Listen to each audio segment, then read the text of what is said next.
All right, hello and welcome to another Expert Insight interview. My name is John Golden from Sales Pop, online sales magazine and Pipeliner CRM, joining you as usual from a sunny San Diego. And today I'm delighted to be joined by John Munsell, who is in beautiful Lafayette, Louisiana. How are you doing, John? I'm great, John. How about yourself? Oh, fantastic. And John is the co-founder and CEO of Bazooka, an Inc. 5000 company and a force in the world of AI strategy. Through his proven methods, John has helped over 600 business leaders in the past year alone.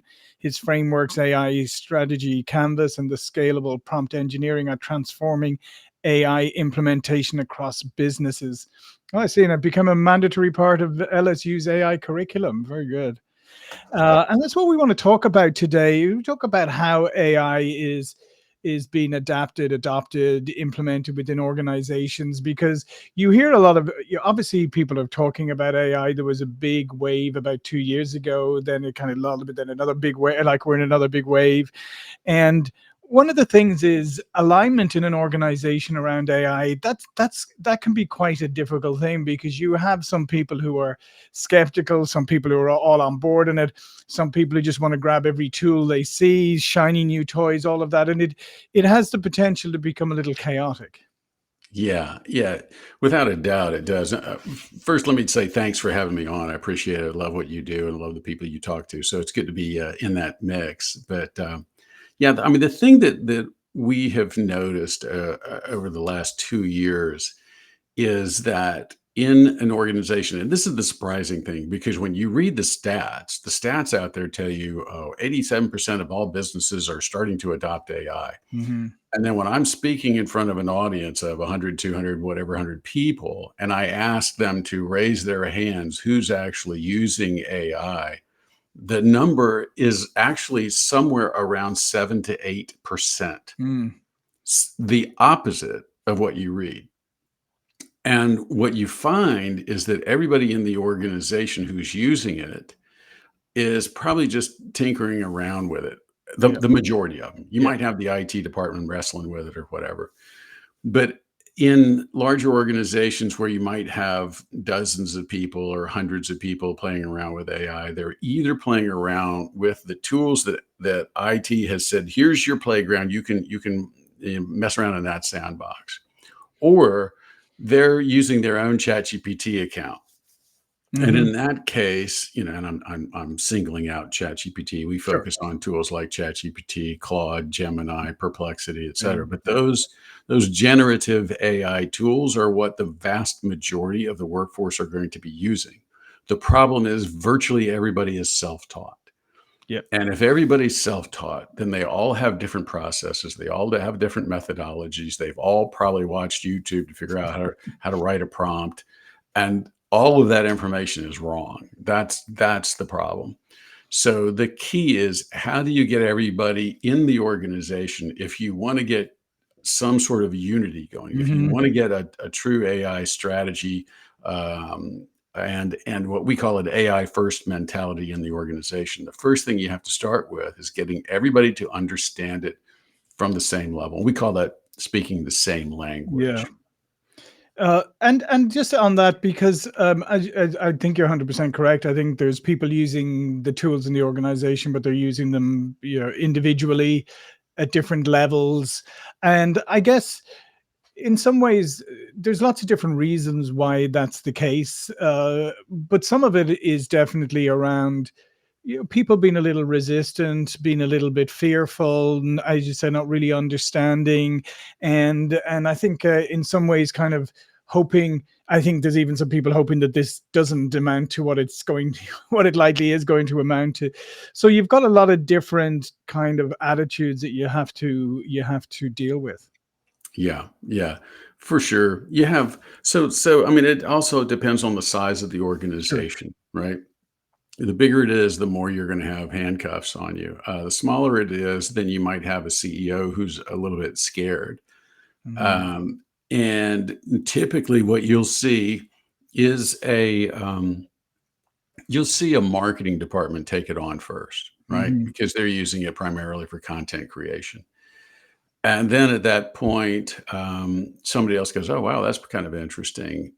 But you'll have some people that are scared. They're Mhm. scared for different reasons. They're scared they're going to lose their job. They're scared they're going to get so good at it that people will go, "Why do I need you if you can click these buttons and all this stuff comes out?" Mhm.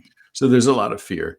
There's also fear that, oh, you're going to put something on there that's going to now expose our entire company to the world, Yep. and AI is going to be able to read our financials, read our marketing plans, read our business plans, etc.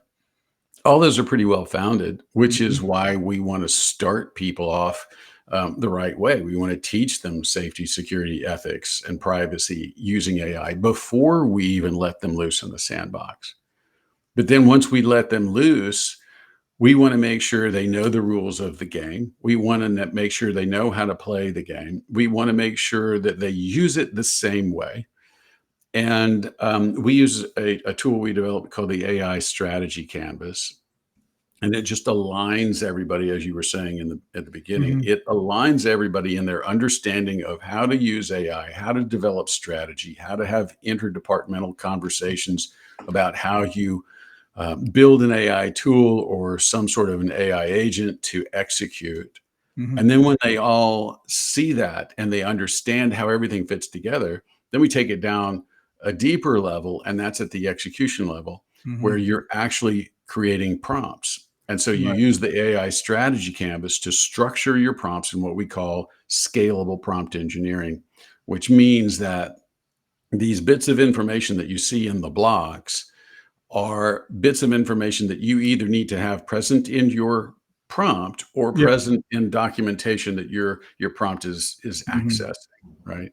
And that allows you to then hot swap these variables or these Yep. containers so that somebody in marketing can use a prompt for one purpose and somebody in HR could use the same prompt, swap out a couple variables and have it do something completely Yeah. different. And I think part of this, John, is again, this is really breaking down, or should be breaking down, silos, because if you're just adopting AI in one area, or as you said, if marketing have jumped on it and they're using it and other people aren't, that can lead to a lot of issues internally. So I mean, this is a situation where you have to look at it kind of holistically, because otherwise you're leaving yourself open for issues. Completely agree. Yeah. So here's the thing. We've had our company for about 25 years. And we started off as a software company building web applications for businesses and Mhm. gradually grew into a digital marketing agency. And I sold that off 2.5 years ago to focus entirely on this. Um, in the course of those 25 years, what we found was that the IT people have their idea of how something should work. Mhm. And the HR people and the marketing people and the salespeople have a different idea.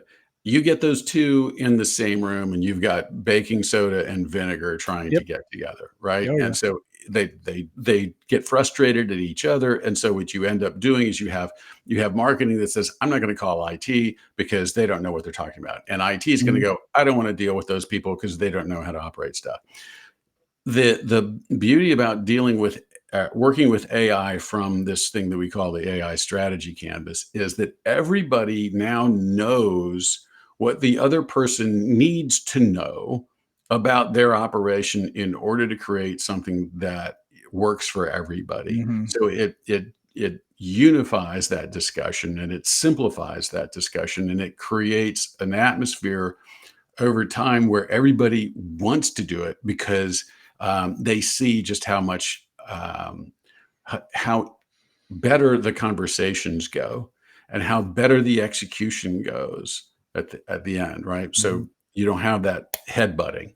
Yeah, and we have some good recent history just to also overcome some of the reticence or resistance. I mean, we're old enough. We're old enough to remember the dot com era, and when I mean, I worked in Silicon Valley during dot com, and there were some of our customers who swore they would never go to the web. Yeah, Large company never go to the web. A few months later, they're all, how can we get onto the web, right? yeah, Same thing happened with cloud computing. You remember in the early days, oh, we'll never put our data in the cloud. Are you mad? everybody's, everybody's their data in the cloud. And I think this is happening again with AI. There are certain people who are very resistant to it, but it's coming fast. And now I think if an organization doesn't have a coherent strategy around it, using something like your AI strategy canvas, it's going to be difficult for them.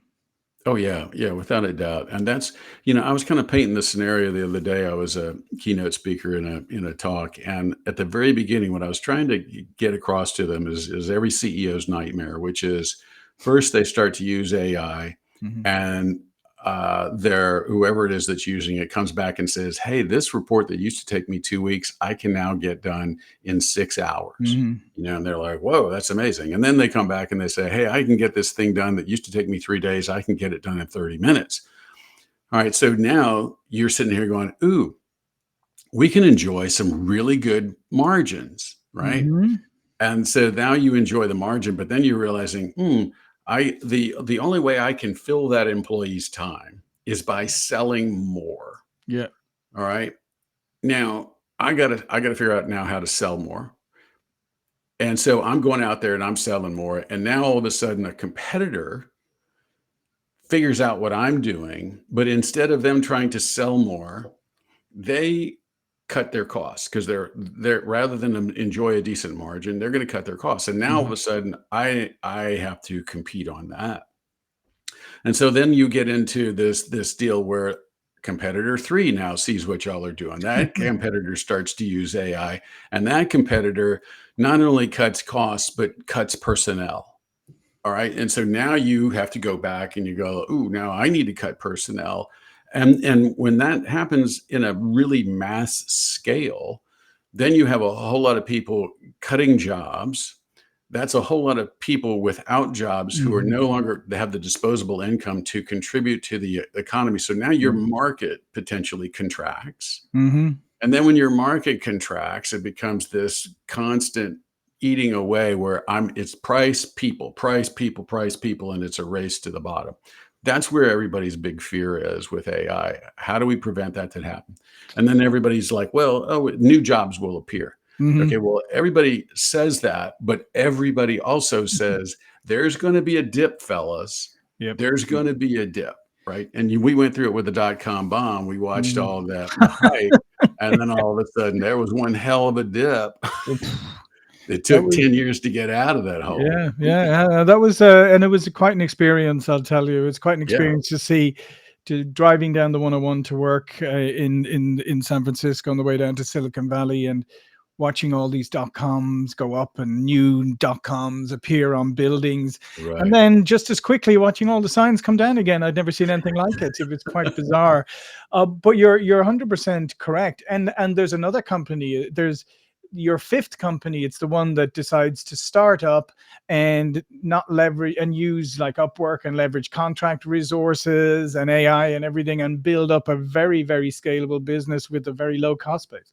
Yep, exactly, Yeah. exactly. Yeah. So you're right. So this is something that companies need to grapple with, but it also does provide an opportunity, right, John? Because if you have employees where you can take away a lot of this rote and routine work and you can get it done faster, if you have the ability and the creativity, you can find things for them to do that are much higher value.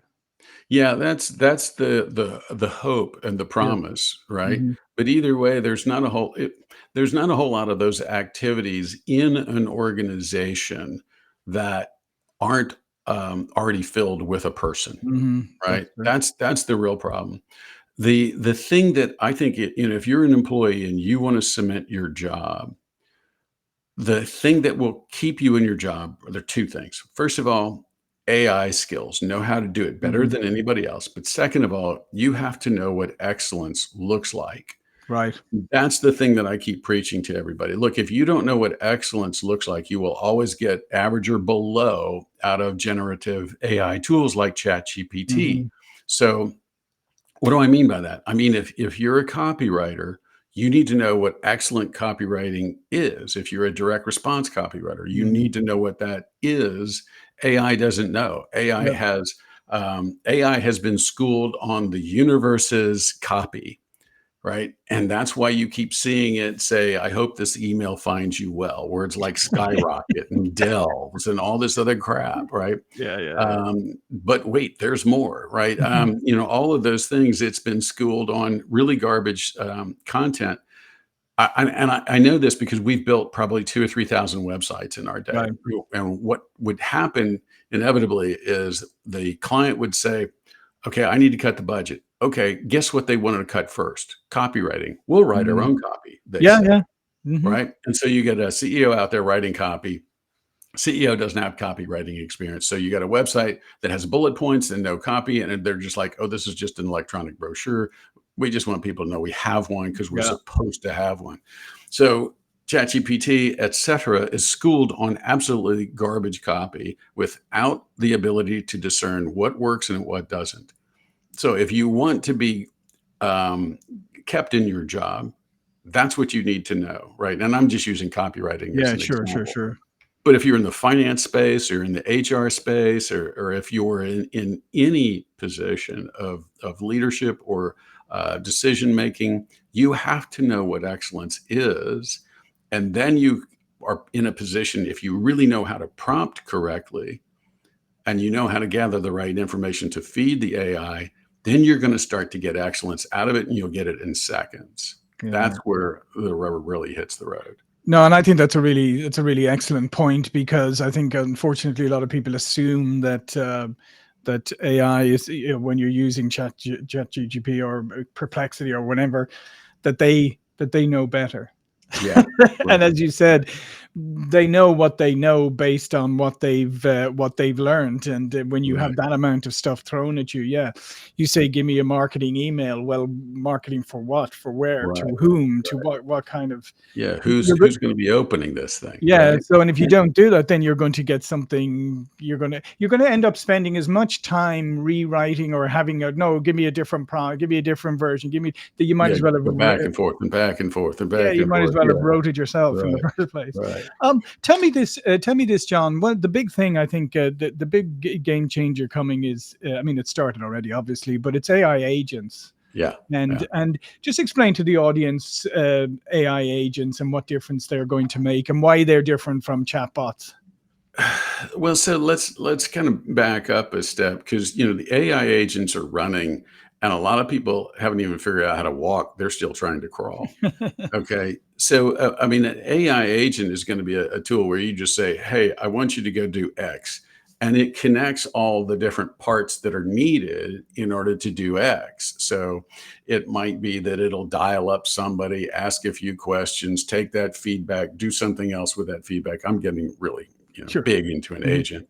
Um, but the problem that I see with agents is somebody still needs to know how to create the prompt and create the material and create the information that agent knows how to retrieve, manipulate, and turn out into something useful. Mhm. And um, in in a bigger organization, you're still going to have some tight restrictions on AI agents. Mhm. I mean, ChatGPT or was it Claude? I forgot which one recently announced that ability. I think it was ChatGPT, where it would basically manipulate your screen for you. I don't know. Are you familiar with this lovely little orange tool here that I haven't taken out of the box since I bought it? No, what is it? It's called a Rabbit R1. Okay, Oh, yeah, yeah, I've heard of them. Yeah, yeah, I've never right. seen one. Yeah. So I got it the day it came out. I've played around with it for all of 45 minutes, and it has been sitting here for 6 months as a nice heavy paperweight. What it basically it's the promise of being an agent, where I Mhm. could tell it, hey, go buy me a pizza, Right. right? And then it would actually start to manipulate my screen, go to Domino's. It knows what kind of pizza I want. It'll make the order for the pizza. And the next thing you know, I got a pizza showing up. And all I had to say was say, go make me a pizza or go buy Right. me a pizza, right? The problem that you're going to have in a bigger organization is, man, I don't think I want AI learning all my logins, learning all access to our network. Hmm. Who knows who could hack into that AI tool? And now they've got AI on their hand that is infinitely more powerful, has the compute power of who Yeah, knows what, but it can crack passwords. It can do all kinds of stuff. So um, there are going to be a lot of people who are slow to adopt agents without the appropriate controls. But that's certainly where it's going to go. yeah. But there's going to be there will be a whole new world of jobs created around controlling the security around agents. Yeah, no, and I And agree with you. And just one final point that I think it's another thing that people aren't considering, because as they read about AI and they think, okay, there's all those concerns about it going out to the web and your information going out and all of that. So mhm, now we're into, okay, bringing it inside and using your own data sets, right, mhm, for AI. Now the problem that most companies are going to have is their data sets are garbage, right? Most right. people have terrible data in their organizations, and they don't. And I think that's the part that a lot of people haven't grappled with yet, is the fact is that if your data is not clean, you can bring in, you can have an AI agent working on just off of internal data, but if the data is not clean, you're going to get garbage. Yeah, absolutely. If I were going to build any kind of an AI agent right now or tool right now, it would be to clean up data, Yeah. right? I mean, because I like one of our clients had this problem. We were looking at it. We were trying to do some marketing with them. And they had I forgot how many thousand customers, but they had thousands and thousands and thousands of transactions.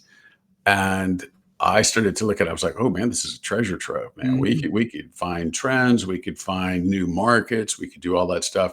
And then as I just Mhm. scanned the data, I could see just how out of sync everything was. And how many duplicates and half and all that kind of Lots of stuff. duplicates, a lot of companies whose where the first name was in all caps and the last name was in caps and lowercase, and if their last name was let's call it Gordon Jr. Yeah. The J in Junior was a lowercase j, Mhm. all those things. If they were John Gordon the third, it would be a uppercase I and two lowercase i's.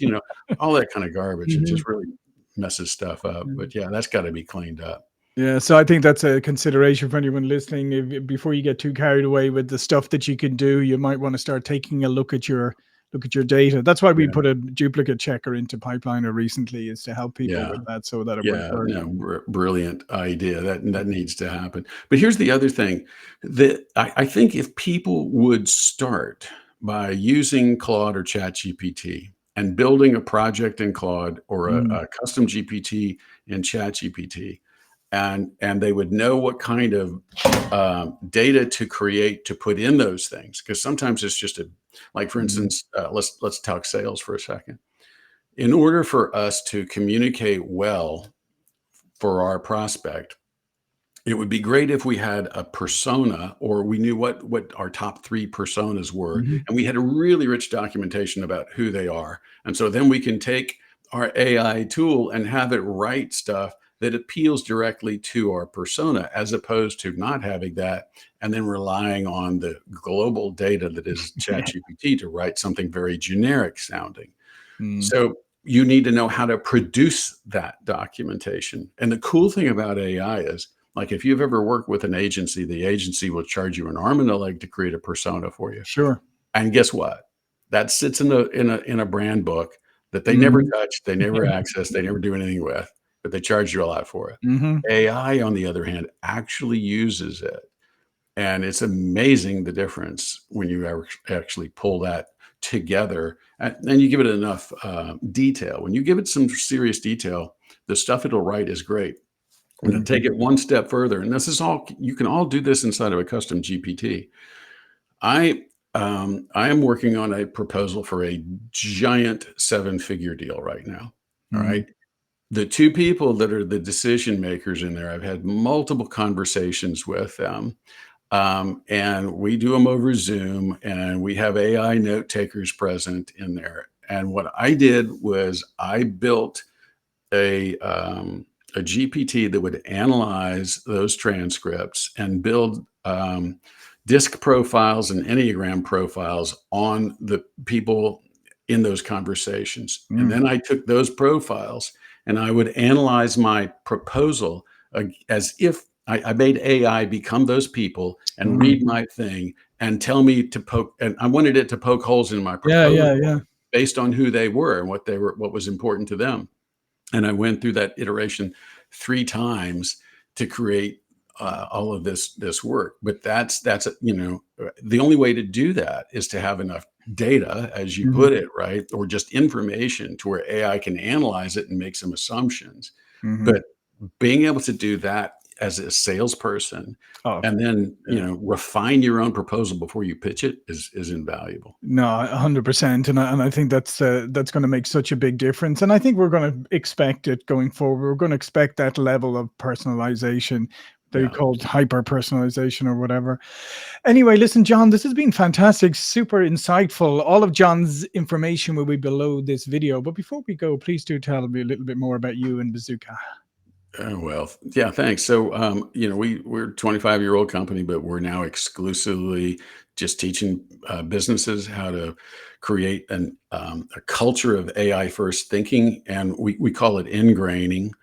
In fact, I'm coming out with a book, hopefully in the next 30 days, called Ingrain, Ingrain, and it's about creating an AI first culture from strategy all the way through execution.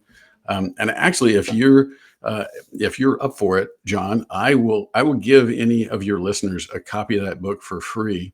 Yeah.